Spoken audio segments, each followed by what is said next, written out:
और राष्ट्रीय आय परीक्षा की तैयारी कर रहे हैं बच्चों। आज हम लोग पढ़ेंगे ऊन का संसाधन कैसे किया जाता है।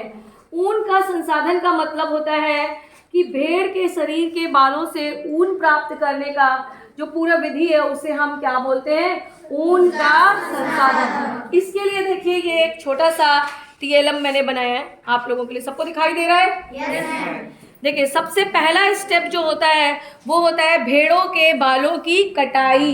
भेड़ के बालों को जिससे हम ऊन निकालते हैं उसे हम फ्लीस कहते हैं। क्या बोलते हैं? फ्लीस। भेड़ के शरीर में दो तरह का बाल होता है, एक दाढ़ी का बाल और एक त्वचा पर स्थित तंतुमय बाल।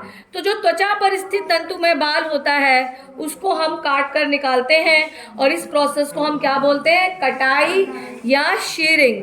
क्या बोलते हैं?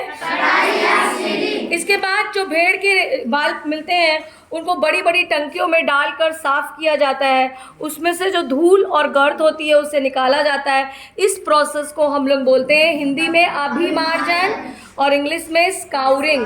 क्या बोलते हैं? इसके बाद बड़े छोटे बालों को छांटकर अलग करते हैं, इसे कहते हैं छटाई या शॉर्टिंग। क्या बोलते हैं? छटाई या शॉर्टिंग। इसके बाद रेशों को सुखाकर हम लोग ऊन के धागे में परिवर्तित करते हैं, इसे बोलते हैं कताई या कार्डिंग। क्या बोलते हैं? कताई या कार्डिंग। इसके बाद अगर हमें कलर देना रहता है तो हम रंग मिला के कलर देते हैं और इसे कहते हैं रंगाई या डाइंग। क्या बोलते हैं? रंगाई या डाइंग। इसके बाद हम लोग ऊनी धागा बना लेते हैं और ऊनी धागा को बनाने की प्रोसेस स्पिनिंग कहलाती है और ऊन का गोला फिर बना लेते हैं और उससे क्या बनाते हैं हम लोग, स्वेटर, कंबल, है ना। तो इस तरह से इस पूरे प्रोसेस को हम ऊन का संसाधन कहते हैं। आपको सबको समझ में आए? तो बता सकते हैं कौन कौन सा स्टेप है ऊन का संसाधन करने में। नंबर 1 कौन सा स्टेप है?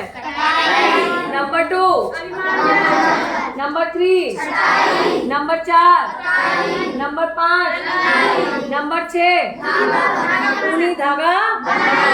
ये 6 स्टेप। इंग्लिश में पहला स्टेप क्या है? सीविंग, फिर scouring, sorting, carding, dyeing and spinning. सबको समझ में आया?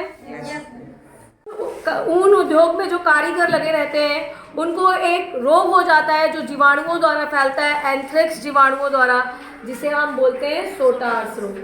तो ये इस उद्योग का चैलेंज है कि इस उद्योग में जो व्यक्ति काम करते हैं वो एंथ्रेक्स जीवाणु से संक्रमित होते हैं और उनको एक स्किन कट रोग हो जाता है जिसे हम सोटार्स कहते हैं। ये प्रश्न बहुत इंपॉर्टेंट है, ये प्रश्न हमेशा एग्जाम में आता है कि ऊन उद्योग में लगे हुए कारीगरों को कौन सा रोग हो जाता है, वो किस जीवाणु द्वारा संक्रमित होते हैं।